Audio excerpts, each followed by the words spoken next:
말씀 누가복음 15장 11절에서 24절까지의 말씀 함께 합독하겠습니다. 시작. 또 이르시되 어떤 사람에게 두 아들이 있는데 그 둘째가 아버지에게 말하되 아버지여 세상 중에서 내게 돌아올 분깃을 내게 주소서 하는지라. 아버지가 그 살림을 각각 나누어 주었더니 그 후 며칠이 안 되어 둘째 아들이 재물을 다 모아가지고 먼 나라에 가 거기서 거랑강탕하여 그 재산을 낭비하더니 다 없앤 후 그 나라에 크게 흉년이 되어 그가 비로소 궁핍한지라. 가서 그 나라 백성 중 한 사람에게 붙여 사니 그가 그를 끌로 보내어 돼지를 치게 하였는데 그가 돼지 먹는 시험 열매로 배부를 채우고자 하되 주는 자가 없는지라. 이에 스스로 돌이켜 이르되 내 아버지에게는 양식이 풍족한 품꾼이 얼마나 많은가. 나는 여기서 주려 죽는구나. 내가 일어나 아버지께 가서 이르기를 아버지, 내가 하늘과 아버지께 죄를 지었사오니 지금부터는 아버지의 아들이라 일컬음을 감당하지 못하겠나이다. 나를 품꾼의 하나로 보소서 하리라 하고 이에 일어나서 아버지께로 돌아가니라. 아직도 거리가 먼데 아버지가 그를 보고 측은히 여겨 달려가 목을 안고 입을 맞추니 아들이 이르되 아버지, 내가 하늘과 아버지께 죄를 지었사오니 지금부터는 아버지의 아들이라 일컬음을 감당하지 못하겠나이다 하나.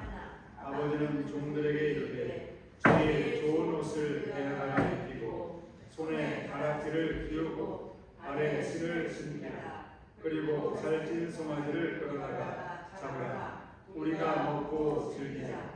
이 내 아들은 죽었다가 다시 살아났으며 내가 잃었다가 다시 얻었노라. 그들이 즐거워하더라.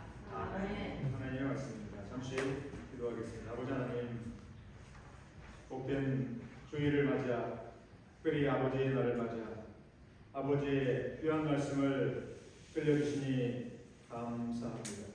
본문 말씀을 통하여 참으로 아버지의 크신 은혜, 아버지의 온전하신 뜻이 무엇인지 깨닫기를 원합니다. 인간의 생각으로 아버지의 뜻을 오해하지 않도록 도와주시옵소서. 신실하신 아버지이시기에 우리가 진정 아버지를 신뢰하며 살 수 있는 그러한 믿음과 은혜를 우리들에게 나리워 주시옵소서. 예수님의 이름으로 감사하며 기도하오나이다. 할렐루야. 여러분 모두를 주님의 이름으로 환영하며 축복합니다. 오늘 특별히 아버지의 날을 맞이해서 오늘 본문의 말씀의 제목대로 그는 아버지의 온전하신 뜻이라는 제목으로 함께 말씀을 상고해보고자 합니다.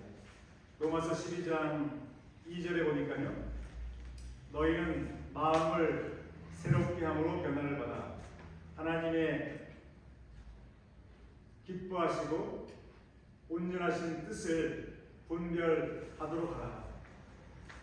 아멘. 아버지의 뜻은, 하나님 아버지의 뜻은 선하시고 또 기뻐하시고 온전하신 줄로 믿습니다. 아멘. 아버지의 뜻은 완벽하다는 거죠.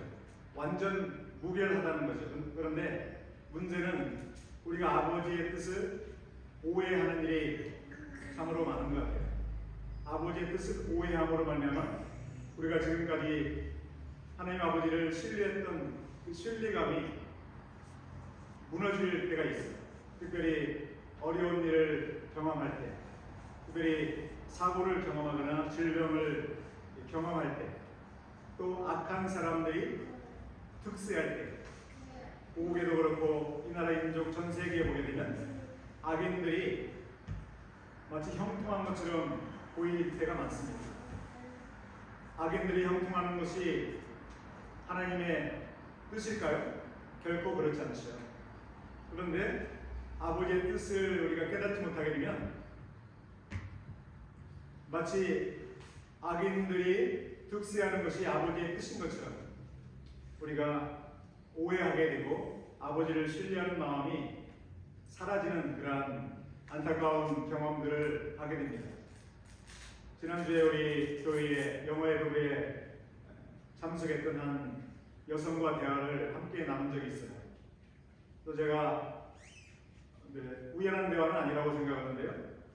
어떤 대화를 했는가 하면 이스라엘 땅에 앞으로 7년 환란기에 말세 지말에 예수님의 재림 이전에 경험되어지는 그 7년 대환란 기간에 그 예루살렘에 제3성전이 세워질 것입니다. 믿으십니까? 제가 이미 계시록을 나누면서 함께 제가 말씀드린 적이 있어요. 제3성전은 분명히 세워질 것이다. 그런데 그분이 제 말을 듣다가 그 내용이 성경에 어디에 있습니까? 라고 묻는 거예요. 성경에 있으면 자기가 동의를 하겠지만 성경에 있지 않으면 그것은 사실이 아닐 것입니다. 나름대로 제3성전이 세워질 것에 대한 그러한 믿음을 갖지 않은 그러한 마음인 것을 제가 눈치를 챘어요. 무엇 때문입니까? 무엇 때문에 제3성전이 세워지지 않을 거라 생각했을까요? 그 여인이. 또 다른 신학자들도 선교사님들도 제가 온라인을 또 설치해봤어요. 조사를 해봤어요. 그 말을 듣고 얼마나 어떤 사람들이 무엇 때문에 제3성전이 세워지지 않을 거라는 믿음을 갖고 있는가, 그것을 제가 확인하기 위해서 저는 의심을 하지 않았지만 주변에 그런 사람이 있다는 것을 알고 나름대로 온라인에 웹사이트에 그런 내용들이 기술되어 있는지를 제가 조사를 해봤어요. 집에 가서. 그러니까 어떤 한 선교사님이 이렇게 글을 썼어요.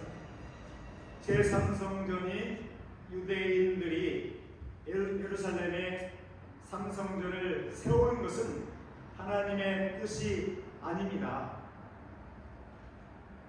맞습니까?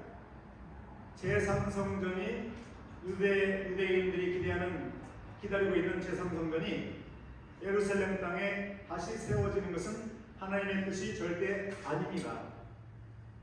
무엇 때문에 그렇게 그분이 말하는가 하면, 만약에 삼성전이 세워진다면 예수님의 십자가의 대속의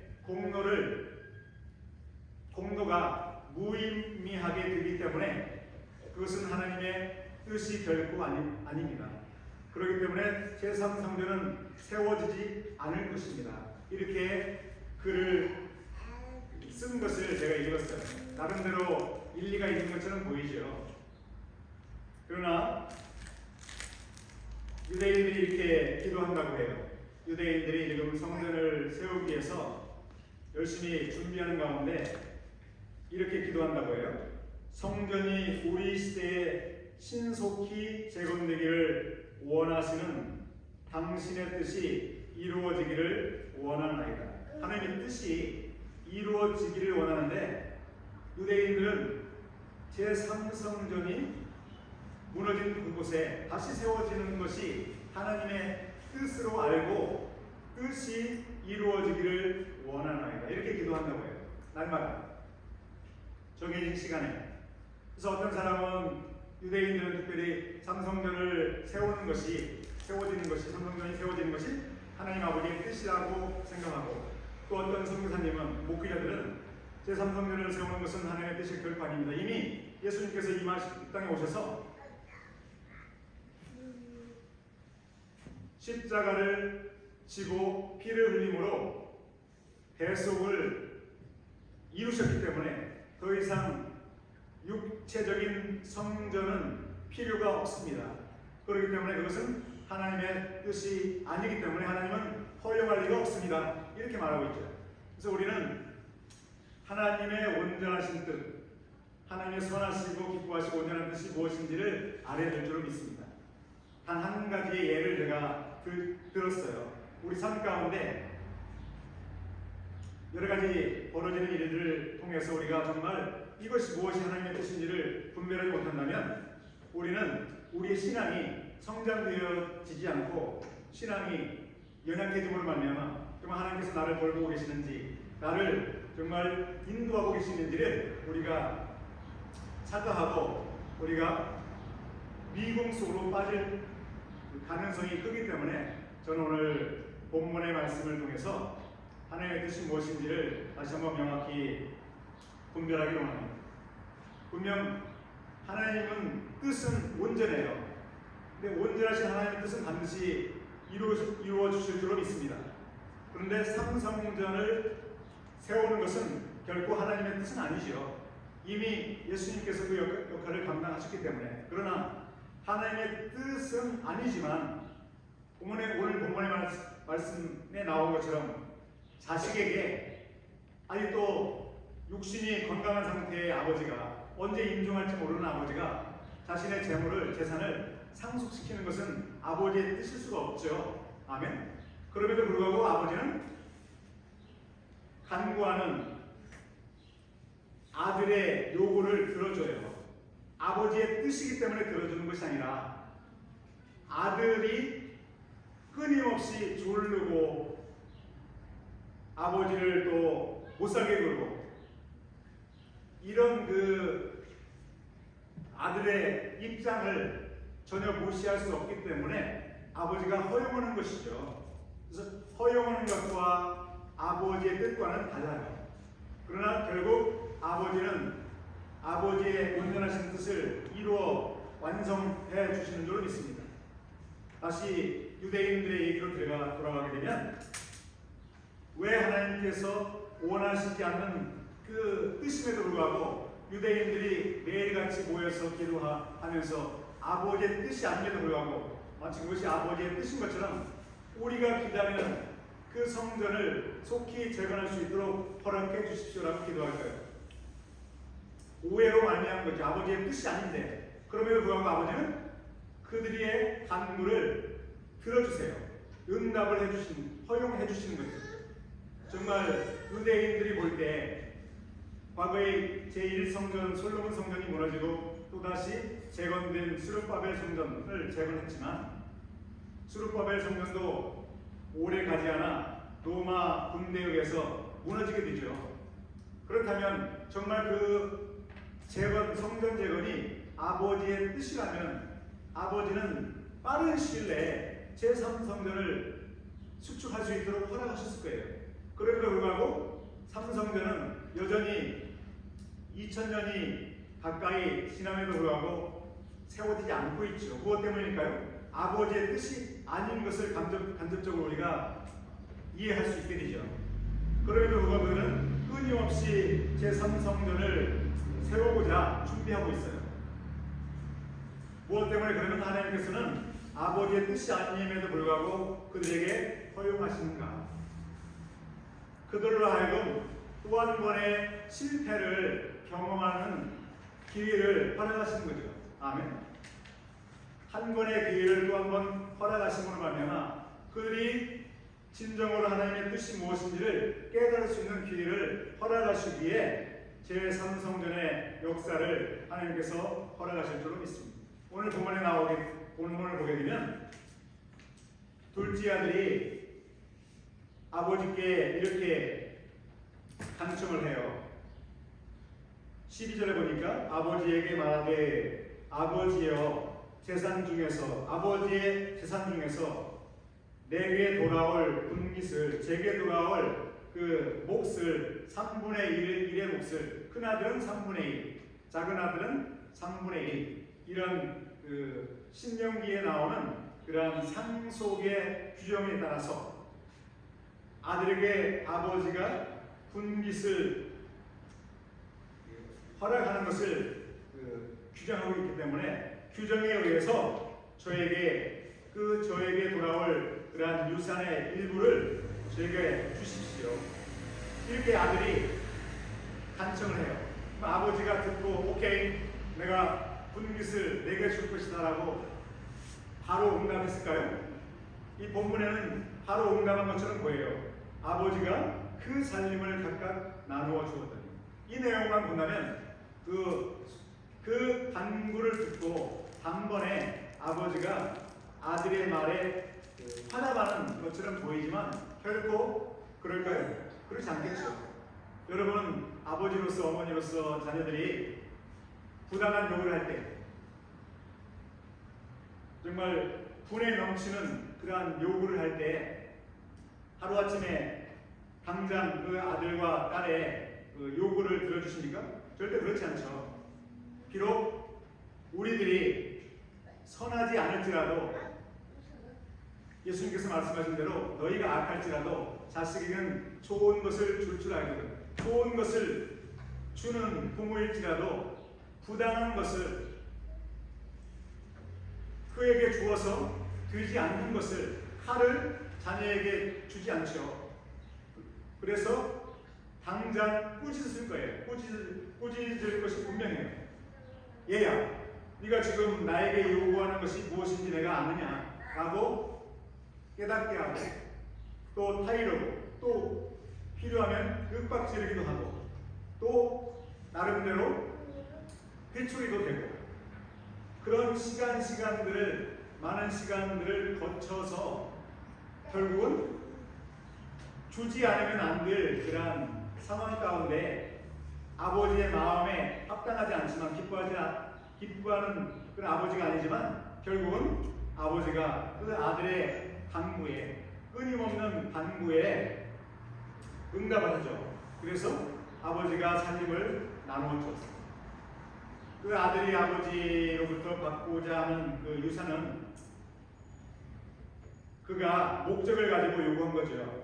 13절에 함께 읽어볼까요? 13절 시작. 그 후 며칠이 안 되어 둘째 아들이 재물을 다 모아가지고 먼 나라에 가 거기서 허랑방탕하여 그 재산을 낭비하더니 아들이 아버지에게 요구한 그 유산을 어떤 목적으로 요구하는지를 13절에서 설명하고 있죠.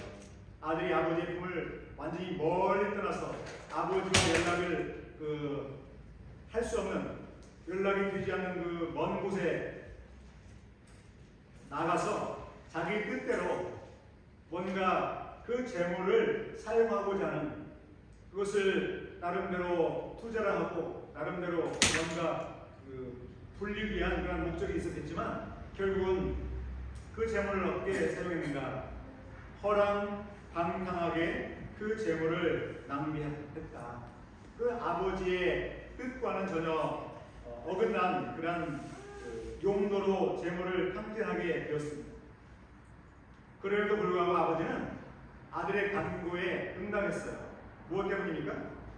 우리가 이런 내용들을 이해하기 위해서는 하나님께서 사람들에게 우리 인간에게 태초에 아담과 하와를 창조하심에 허락하신 일들을 상기해보면 알 수 있을 것 같습니다.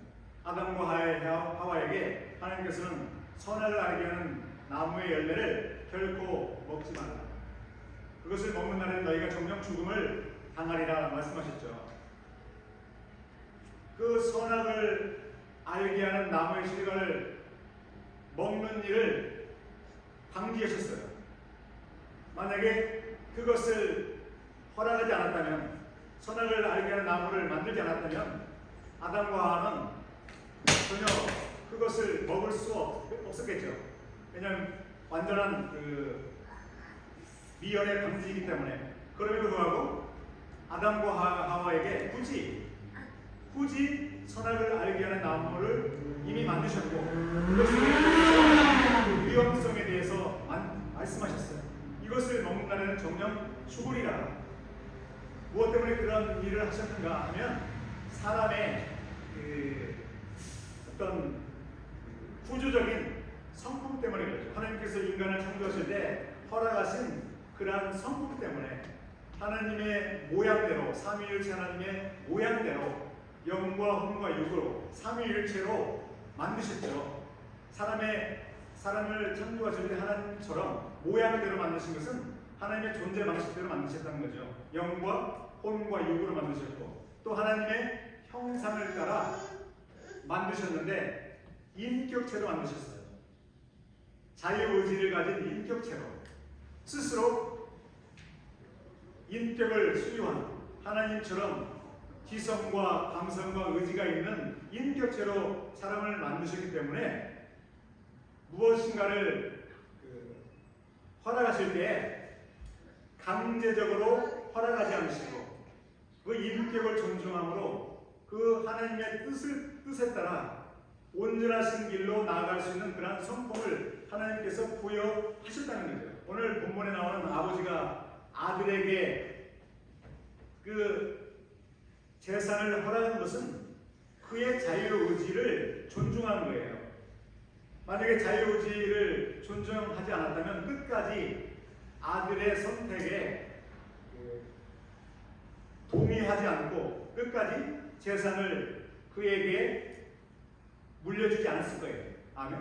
아버지의 마음은 바로 하나님의 마음이고 하나님께서 인간을 어떻게 창조하셨는지에 관한 아버지와 아들과의 관계성을 우리는 본문에서 볼 수 있습니다.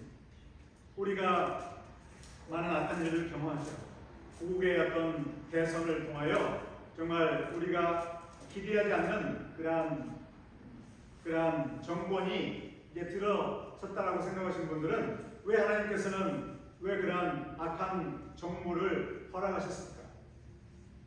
그 이루어지는 일들을 보고 우리는 정말 하나님께서 살아계시긴 하신가? 하나님께서 대한민국을 정말 통일히 여기시고 있는가? 라고 반문을 제기할 수도 있을 거예요. 그러나 하나님의 뜻은 온전하신 줄로 믿습니다. 비록 하나님께서 일시적으로 이런 악한 것들을 허락하시고 또 일시적으로 우리의 육신의 요구를 충족시키는 일을 허락하신다 할지라도 그것은 결코 하나님의 온전하신 뜻이 아닌 줄로 믿습니다. 그러나 결과적으로 하나님께서 이루시고자 하는 것은 무엇입니까? 그 아들이 죄를 깨닫고 돌아오는 것이죠. 아멘. 오늘 21절 함께 읽어볼까요? 21절 함께 읽어보겠습니다. 시작. 아들이 이르되 아버지 내가 하늘과 아버지께 죄를 지었사오니 지금부터는 아버지의 아들이라 일컬음을 감당하지 못하겠나이다.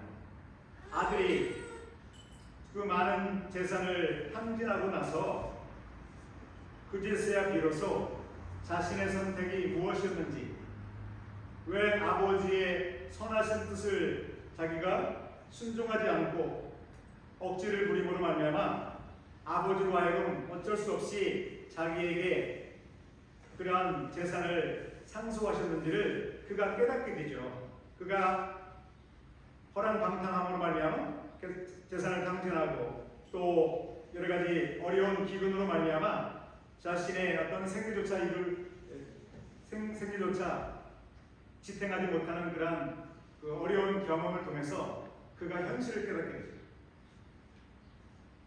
사도 바울도 비록 성령으로 거듭난 성도가 되었고 성령으로 세례를 받음으로 말미암아 그가 성령의 충만함을 한때 경험했지만 그가 로마서 7장에서 고백하는 것처럼 자신의 육체 안에는 선한 것이 존재하지 않은 것을 깨닫게 되었지요.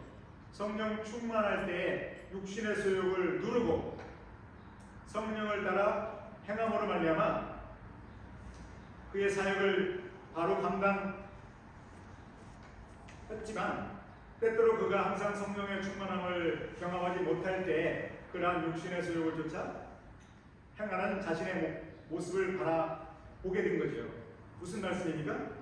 육신의 소욕을 쫓아 살을 때 반드시 실패하는 그러한 경험을 하게 되는데 그러한 실패를 경험하지 않은 상태에서 정말 하나님의 뜻이 얼마나 온전하고 아름답고 선하고 또 기뻐하시는 뜻인지를 깨닫는 것은 결코 가능하지 않는 일이죠. 하나님께서 왜 우리에게 실패를 경험하시는가? 왜 우리가 우리의 육신을 조차 삶으로 말미암아 실패를 경험하는 일들을 허락하시는가? 무엇 때문입니까? 하나님의 온전하신 뜻을 이루기 위함이죠.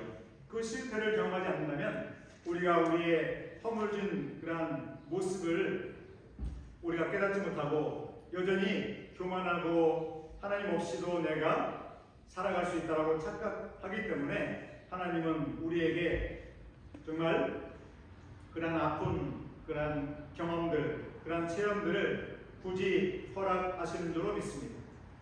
그러나 하나님의 뜻은 완전하시기에 결국 그 회개를 통해서 하나님 아버지께 돌아올 수 있도록 또 우리를 위해서 성령으로 말미암아 우리를 감동하시고 감화하시는 그러한 좋으신 하나님을 우리가 깨닫는 줄로 믿습니다. 아멘. 24절 함께 읽을까요? 마지막 24절 시작. 이 내 아들은 죽었다가 다시 살아났으며 내가 잃었다가 다시 얻었노라 하니 그들이 즐거워하더라. 아버지의 마음을 우리는 깨달을 수 있는 줄 믿습니다. 내 아들은 이미 아버지의 품을 떠났을 때 아버지의 관계가 단절된 상황이죠. 아버지 없이 살고자 하는 것, 아버지의 품을 떠나는 것은 바로 아버지와의 교제가 단절된 영적인 죽음을 의미하는 것이지만 그 아들이 자신의 잘못을 깨닫고 내가 죄인입니다. 내가 하늘에 계신 하나님과 아버지 앞에 죄를 지었습니다라고 그가 깨닫고 회개함으로 그가 아버지께 돌아와서 아버지에게 자신의 죄를 고백할 때 아버지는 이렇게 말합니다. 다시 내 아들이 살아났다. 내가 잃었지만 다시 아들을 얻었으니 우리가 함께 잔치하자라고 아버지가 말씀하죠. 그 종들에게 이렇게 말합니다. 종들에게 이르되 22절 제일 좋은 옷을 내어다가 입히고 손에 가락지를 끼우고 발에 신을 신기라. 그리고 살찐 송아지를 끌어다가 잡으라. 우리가 먹고 즐기자. 아버지의 그 큰 유산을 다 탕진함에도 불구하고 아버지는 잃어버린 것을 생각하는 것이 아니라 정말 천하보다 귀한 그 생명을 존중히 여기는 그 아버지, 천하보다도 귀한 생명은 어떤 천하 만물보다도 귀한 거죠. 아멘. 아무리 물질이 귀하지만 생명보다 귀한 것은 없습니다. 그래서 아버지는 그 생명이 얼마나 귀한 것을 아시기에 아들을 다시 맞이할 때 정말 기쁨으로 아들을 대접하고 또 제일 좋은 옷을 입히고 또 귀한 그러한 짐승을 잡아서 아들을 또 회복시킴에 있어서 아들을 축복하고 함께 그 놀라운 잔치를 벌이는 것을 보게 됩니다. 왜 하나님께서 우리 삶 가운데 여러 가지 악을 허용하시고 또 우리에게 여러 가지 어려움을 허용하시는가? 우리의 생각으로는 하나님 아버지께서 우리가 이것을 어떤 것을 하지 않도록 막으셨으면 참으로 좋았을 텐데 라고 생각되는 그런 것들이 있죠. 우리가 자녀들을 키울 때 이런 고백들을 듣지 않습니까? 자녀들이 장성해서 이런 고백들을 하지 않습니까? 엄마 아빠가 내가 학교에 다닐 때 나에게 좀 더 많은 잔소리를 하고 나를 좀 더 강하게 키웠더라면 내가 그때 좀 더 철이 빨리 들어서 좀 더 내가 아버지와 엄마가 원하는 그러한 사람으로 성장했을 텐데 라는 그러한 고백들을 하지 않습니까? 아버지가 또 엄마가 자녀들을 좀 더 회초리를 때리고 회초리를 대고 좀 더 꾸짖고 허용하지 않았더라면 내가 좀 더 잘 되었을 텐데 왜 그렇게 하지 않았을까라고 그러한 안타까운 그런 고백들을 할 때가 있죠. 그러나 그것은 자녀들의 생각이죠. 아버지의 마음은 물론 그것을 완전하게 차단함으로 말미암아 아담과 하와가 선악과를 손댈 수 없는 그런 환경 가운데 처할 수 있도록 할 수 있지만 그것이 완전한 일이 아니라는 것을 우리 하나님께서는 아시기 때문에 허락하신 거죠. 그와 마찬가지로 아버지와 어머니의 마음, 자녀를 키우고 또 그들을 양육할 때에 불가피하게 허용할 때가 있는데 무엇 때문입니까? 자유의지 때문이죠.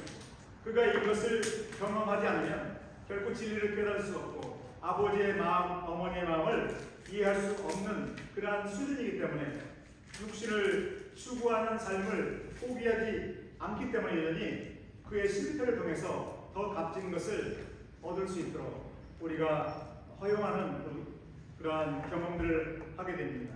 하나님 아버지는 우리들보다 더욱더 온전하시고 또 선하시고 완전하신 하나님이시기 때문에 우리의 삶 가운데 깊이 간섭하시고 우리보다 더 우리의 마음을 아시기 때문에 우리에게 온전한 길로 우리를 인도하실 때 불가피하게 그러한 일들을 허용하시는 것을 우리가 오해하게 된다면 마치 유대인들이 제3성전을 허용하시는 것, 제3성전을 짓는 것이 하나님의 뜻인 것처럼 착각하는 그러한 일들이 벌어지는데 그것은 인간적인 그러한 육신의 생각이죠.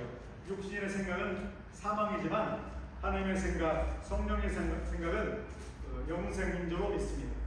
오늘 아버지의 날을 맞이해서 정말 우리가 아버지의 경험, 어머니의 경험을 토대로 정말 아버지의 뜻이 무엇인지 우리가 다시 한번 깨닫고 지금도 아버지의 뜻을 완전히 분별하지 못하여 하나님을 오해하고 하나님을 신뢰하는 그 마음이 연약해지고 하나님께 더 매달리지 못하는 그런 가운데 있다면 우리가 그런 마음을 십자가에 못 박고 진정 신실하신 아버지 우리에게 허용하시는 모든 것들은 정말 우리를 위하시는 하나님의 그 인도함의 그 과정이고 결국 우리로 하여금 하나님과의 끈끈한 관계 가운데 하나님과의 끈끈한 사귐 가운데 우리가 영생을 누리며 살 수 있도록 인도하시는 아버지의 뜻이 있음을 우리가 다시 한번 마음판에 새기고 하나님을 찬양하는 우리 복된 주님의 백성들 되시기를 이 아침에 다시 한번 간절히 소원하며 축복합니다.